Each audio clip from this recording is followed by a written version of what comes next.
And now for my favorite DEFCON speaker, FX.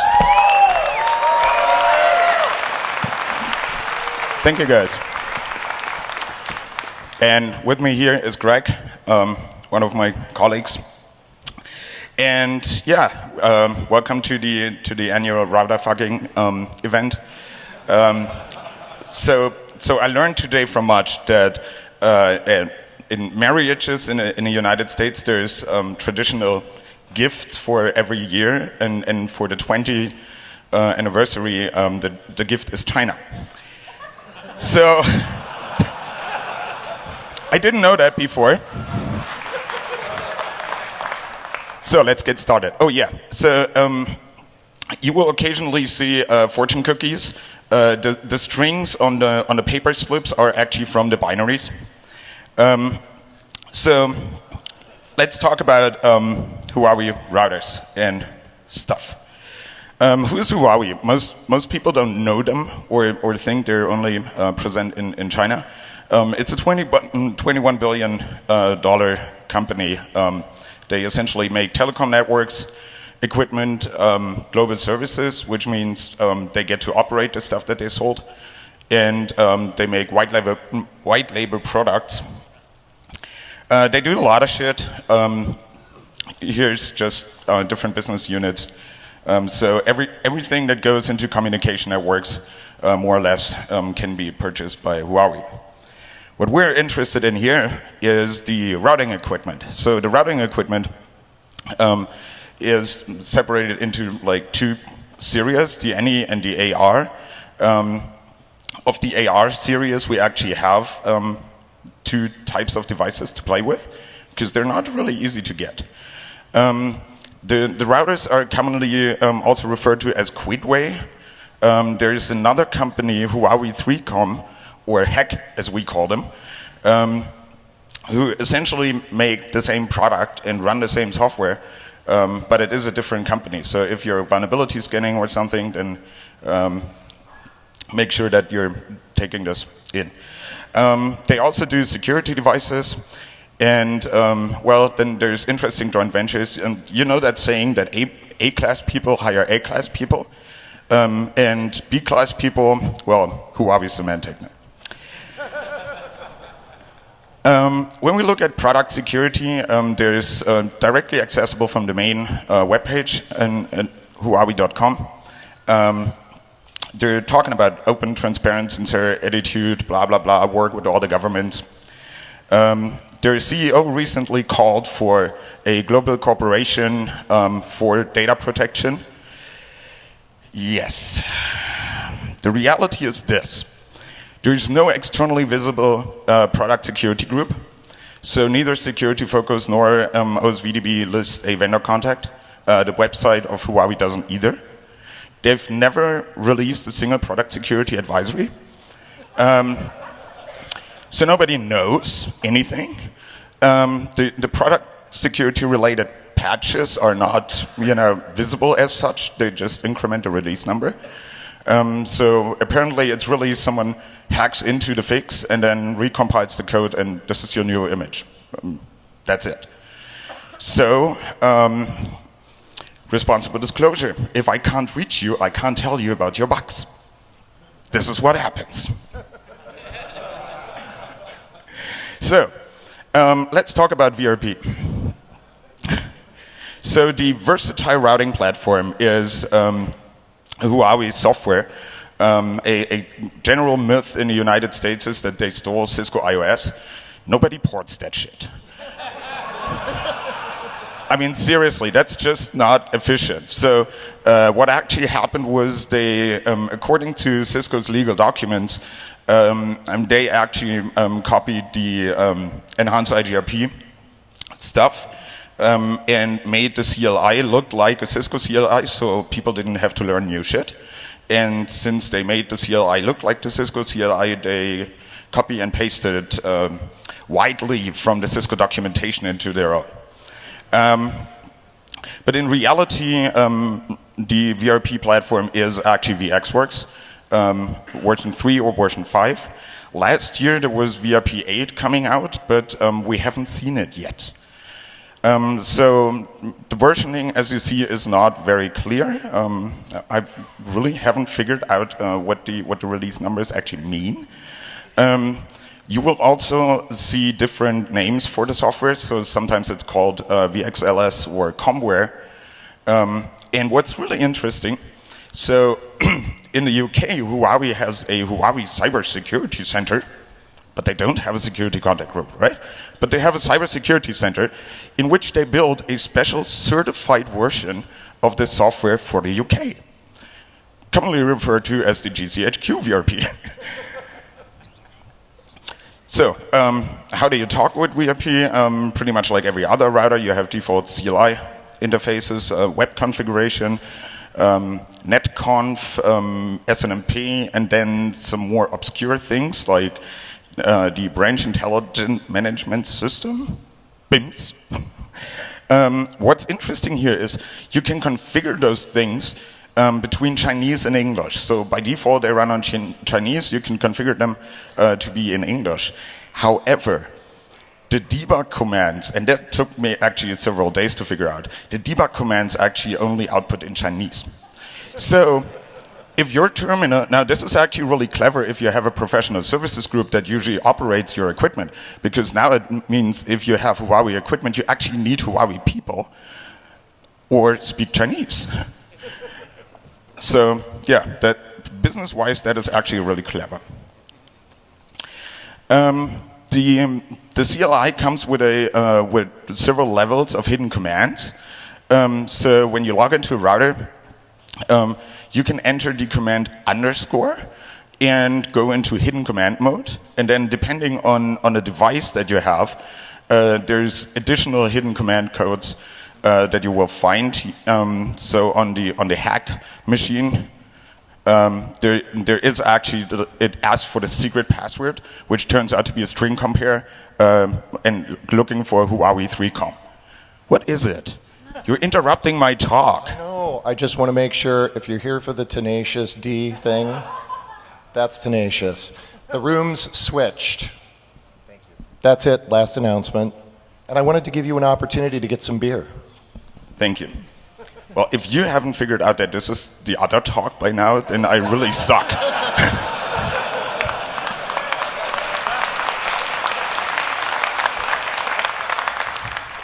So,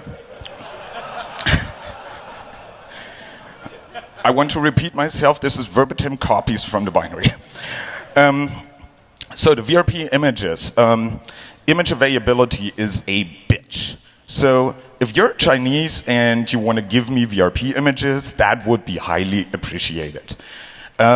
We couldn't find a legal way to get them off the website. So we solved it the American way, like, can we throw enough money at it so the problem goes away? And simply bought routers, because they come with software. And they come with a default FTP service, and you just FTP in, and there's a file called system, and that's the image. There's also an http.zip, which contains the web content and stuff. So, when you look at the images, they're very similar. The headers are between 30 bytes and 6 kilobytes. But what you find after that is ARG. Anyone from the 90s remember ARG, the packer? So this is actually, they actually use ARG. We've also seen a 7-zip file. So essentially what's in there is one binary that they unpack. The default services are pretty plenty on those platforms. So we're looking at SSH by default open, HTTP, web management, FTP. You also often see Telnet open, X25 over TCP, and H323. What can possibly go wrong? And apparently it is a very recent concept at Huawei that a configuration allows you to turn off a default service. So from what we hear, this was introduced last year. So if you have a default service, you have it.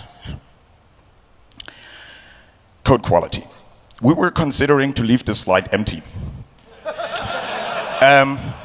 So the smallest box that they make, the AR-18, has on the image 10,730 calls to sprintf. The next bigger box has 16,420. So the number of calls to sprintf seems to be a linear function over the box price. You find lots of re-implementation of string copy and similar. They wrote their own SSH server. Brave.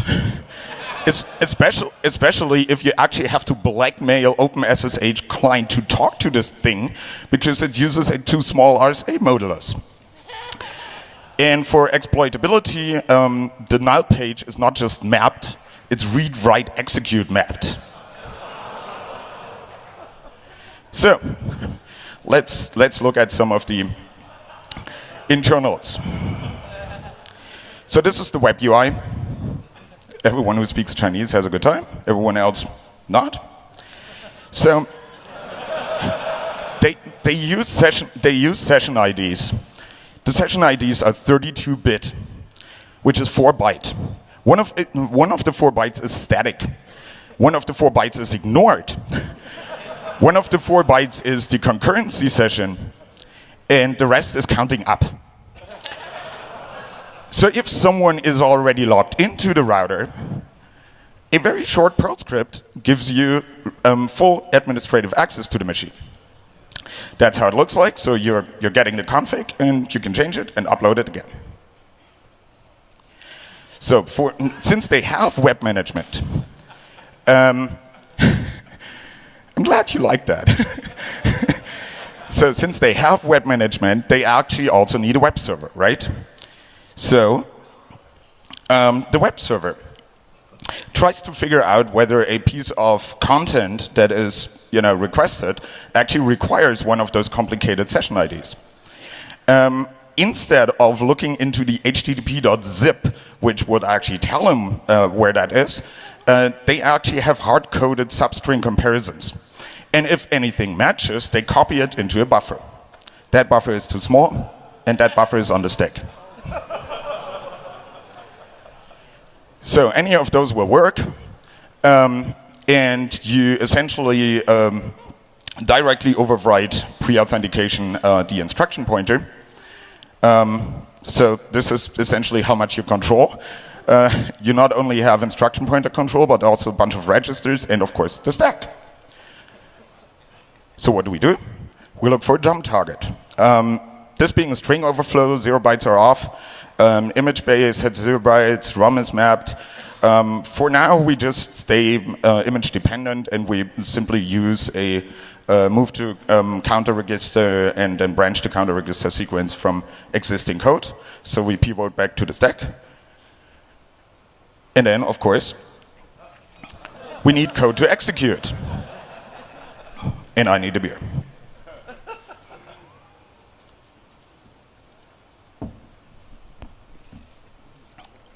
So, instead of having a complicated shellcode, we actually use features. So VRP comes with a pair of functions that you can call, and you can pass string to it, which will then put onto the CLI fully authenticated as administrator. So there's absolutely no privilege separation whatsoever. The address is, in this example, image dependent, but a short, fat German hacker presented an alternative method a couple of years back here at DEFCON for Cisco. So we actually took one of our existing Cisco shellcodes and copied it pretty much verbatim over, and it actually works. So the strategy for the exploit here is to get around the HTTP limitations with spaces and stuff. We encode the commands and decode them in place, and then run a command sequence like you see here. And we end it with a ping to ourselves, so we know that everything worked fine. And this is all shellcode you need for that. So the left side is the decoder, the right side is the execution. It's pretty similar to OS X PowerPC shellcode, very basic. And this is the result. You essentially get, remote management power scripts that allow you to log into routers and configure them. Now it's Greg and the heap. All right. Hi, everyone. So after all this sprintf stack overflows that we identified, we wanted to show you some heap stuff. And I had a pretty hard time finding a heap overflow between all this static sprintf stack overflow. We actually managed to find one inside the BIMS client, which is a default service on the device. BIMS is some proprietary protocol based on HTTP. The real use case is probably not so important because the bug is just right in the beginning. So when they connect to an HTTP server and parse the response, then they look for the content length. So they call some subfunction to find the content length, store the content length, and then go ahead and malloc so many bytes plus 1. And then they go well, we already received some stuff. Let's copy it there. So they just memcopy all the stuff they already received into this buffer that you can specify basically the size of. So this is a pretty basic heap overflow. Of course, unauthenticated and all that. So the way to trigger it is pretty easy. You just specify some small content length, send way more data than you specified in the content length field, and then it crashes somewhere, in some weird location telling you, I don't know, the router just starts malfunctioning. So in order to really exploit that, we need to have a look at the memory allocator of the system. And this is what we're going to cover right now. Due to time constraints, we're just going to cover the basics here. And this is why we will only look at malloc. We'll not show the disassembly of free and all that kind of stuff. So at some point in time, you'll just probably have to trust my hand waving there. If you need to know any details, then please feel free to catch us later on, and we can chat about that stuff. So here we go. This is the relevant parts of malloc. What they do there is they have the requested block size in RR31, compare it with some values, and depending on the block size, they store some small integer constant in R5. And then later on, if R5 is different from 0, they will call some helper function, which I called malloc worker. And this helper function will actually use R5 as an index into some table. We're going to see that on the next slide. So malloc worker will first try to determine the free list that is actually to be used to give back chunks of the requested size. So this is a binning memory allocator, which is pretty common. So they use this small value in R5 to find the right free list. They take the free list, and then we'll try to put off the first chunk from the free list and to return it. However, there are some sanity checks, which they probably introduced because it was crashing anyway all the time, and they wanted to debug it or so. So they have some sanity checks there. And those sanity checks are basically each heap chunk has to start with a hard-coded value of OX, EF, EF, EF, EF. Then at offset 4, each chunk has to contain a pointer to some memory allocator structure. And this structure is going to be important later on. And at offset 14 hex, this structure contains some string or integer constant, which reads !PGH. This is why we're going to call this the PGH structure. But it's just basically some heap management infrastructure that is placed inside each chunk. And when all this is done, when all the sanity checks are passed and that, then it just takes the first block, puts it off the free list, and returns it. And in order to take it off the free list, it will do the classical pointer exchange that many of you might know from old school DL malloc or whatever. So what we learned so far about the heap is the following.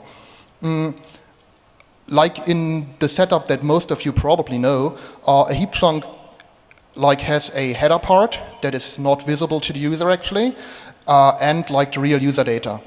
And inside the header, we have the fixed value that we have seen already. We have the pointer to the management structure, and then some other stuff that is not so important here. And then it continues with the user data part, which is actually like the pointer that malloc returns you. And like if the chunk is in use, then obviously the user data contains your user data. If the chunk is free, the allocator will place some metadata inside the user part of the chunk, which is also pretty common. So it will start with a value of ox bet o, just like as a marker. And then it will place two pointers. One pointer to the next free chunk in the list, and one pointer to the previous free chunk in the list. So it's a doubly linked list. And this list is stored inside the user data portion of free chunks. Okay, so as we mentioned, the allocator uses different bins for chunks of different sizes. And so each bin has its own free list. And this PGH structure that we have seen before actually contains a pointer to the respective free list. So this is what the structure is used for. So when, we call free will go ahead, look at the block, look at the pointer to the PGH structure, find the free list, and then insert the chunk into that free list. And malloc basically does a similar thing. So malloc will take the first element of the free list and use this classical pointer exchange that we have also on the slides here. So it will go like pref next is this next, and next pref is this pref, so that this chunk basically falls out of the list. And as we see, those both operations enable us to do some arbitrary memory override if we control the values there. Like if we control the pref next and this next pointer, then we have an arbitrary memory right here. So this is like the most old school malloc attack that you can probably imagine. We use the pointer exchange to write arbitrary data to arbitrary memory. However, to do that, we need to overwrite the metadata of a free chunk. So that's the difference to DL malloc. And this is why we have a couple of preconditions here that we need to fulfill in order to reliably exploit heap corruptions.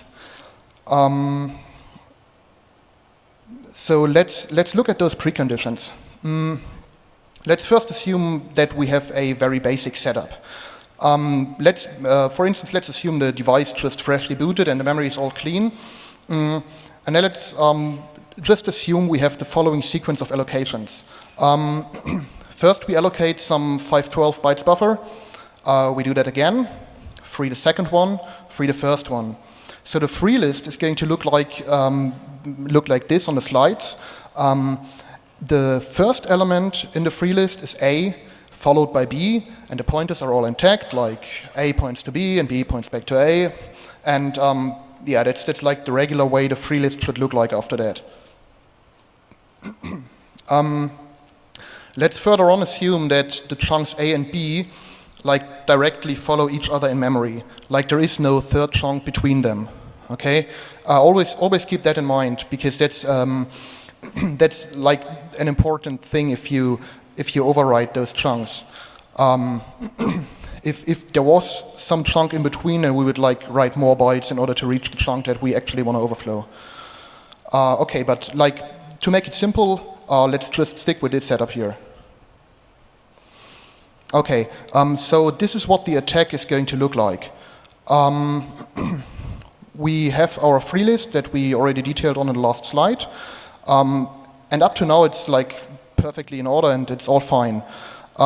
So the first thing we're going to do is we are allocating 512 bytes again, and then the free list is going to look like this, like the second part of the list. And keep in mind, in memory, B directly comes after A. So now we overflow the A buffer, that means we write data into the metadata part of the B buffer. Okay? So now we have a modified free list that contains B as the first element still, but B has corrupted next and pref pointers. So instead of the next pointer, we now provide some value that we want to write into memory. And instead of the pref pointer, we provide a pointer to a memory location that we want to overwrite. Okay, so this is pretty much the basic heap overflow stuff. Okay, in order to do all that, we need to take care that the memory layout is all right in that. So we need to have 2 consecutive chunks, and we need also to have a pointer to this like heap management structure. And we of course need to know like what value do we want to write where. Okay, so we're going to cover each of these items. Fortunately, influencing like the heap layout is pretty easy, because in like this very bug we can specify the size of the buffer that the system is going to allocate.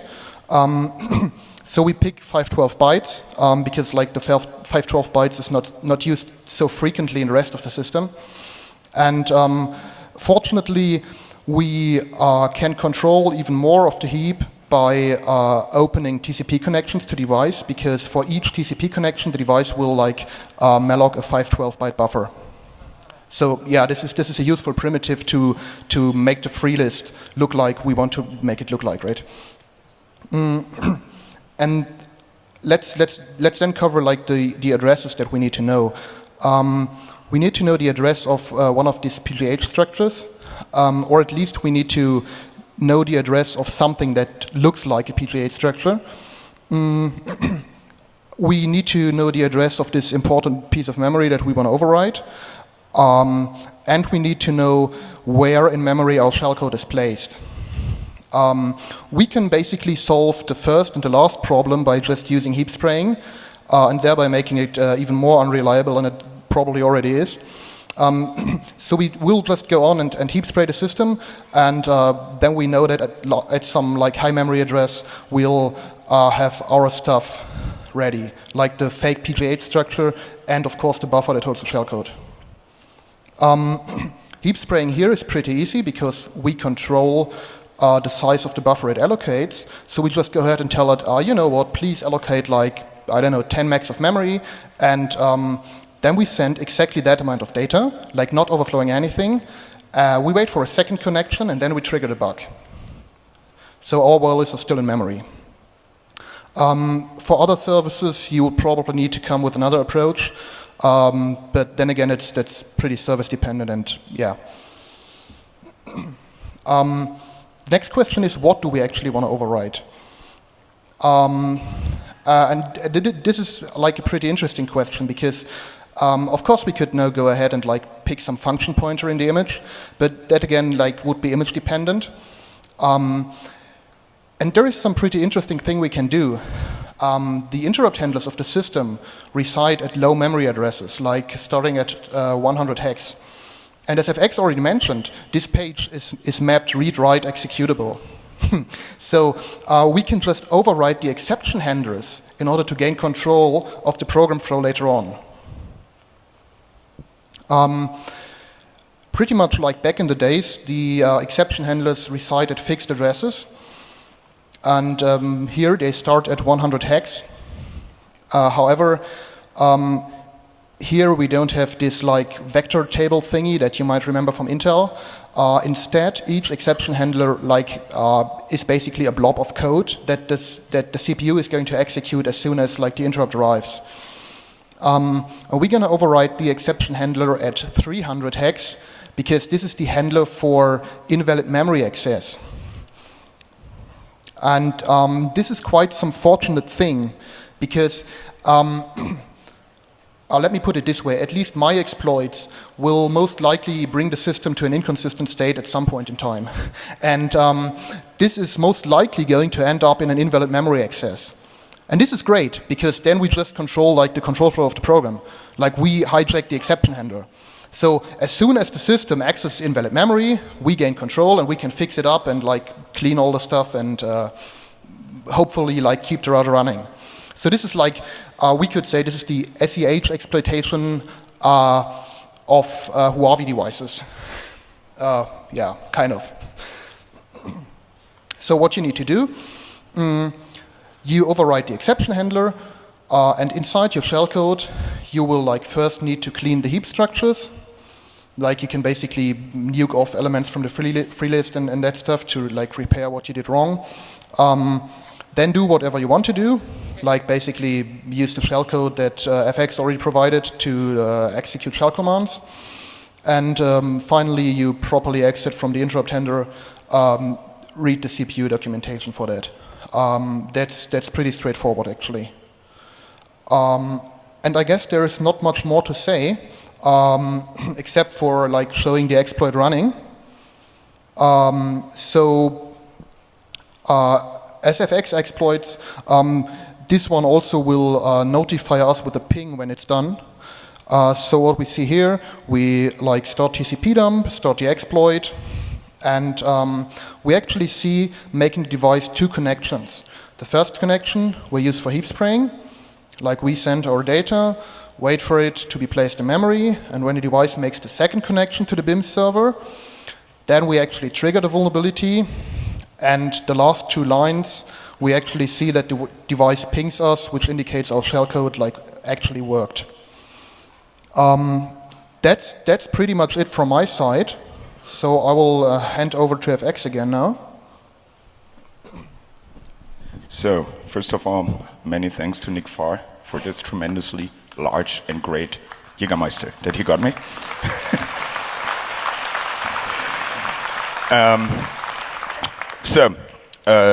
What about the larger machines, right? We talked about AR machines. If you've seen the movie Ice Age, they had like 3 melons. We have 3 routers. We're working on getting the bigger ones, but we have no idea how they look like so far, right? So just if anyone asks. Now, we're actually almost at the end, so wanted to give you like something to bring home to your managers. What we're looking at here is 90s style bugs in 90s style exploitation, 0 operating system hardening at all in the 0 page that is mapped, read, write, and execute, no security advisories, and no security releases. So that's our verdict. You essentially get what you pay for. Sorry. And before anyone asks the same question, did we find any backdoors? If you provide the people that operate the devices and you have buffer overflows in every single service on the device, nobody needs a backdoor. This is plausible deniability. And with that, I would like to conclude and thank you for coming.